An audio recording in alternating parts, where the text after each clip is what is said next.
16 январ маросими бошукӯҳи истиқболи Президенти Ҷумҳурии Исломии Эрон муҳтарам Масъуд Пизишкиён дар майдони Қасри миллат, ки ба хотири нахустин сафари давлатии меҳмони воломақом идона ороста буд, баргузор гардид.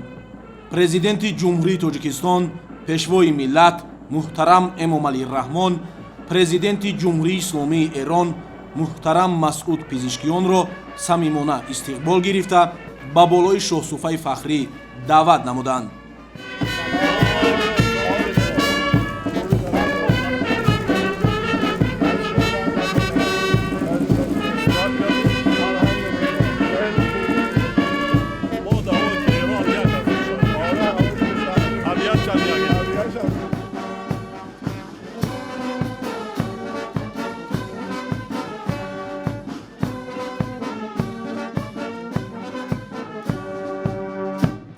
برای استقبال از بین اومده باش.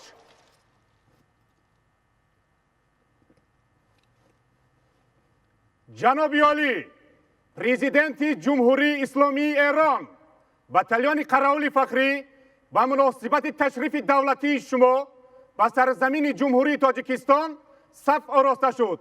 کماندیر بتالیون قراول فخری پادپالکونیک اشورزاده.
سلام علیکم.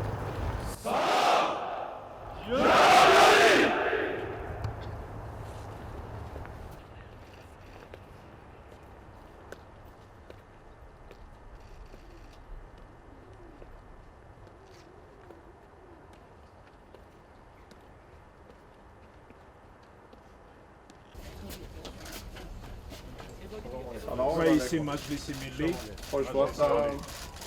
خوشحالم از دیدار شما. رئیس مجلس نمایندگان مجلس. حال شما خوبه؟ نخست وزیر. خوشبختیم. رئیس دفتر رئیس جمهور. خوشبختم خانم. رئیس دفتر رئیس جمهور. سلام علیکم. وزیر اقتصاد. سلام علیکم.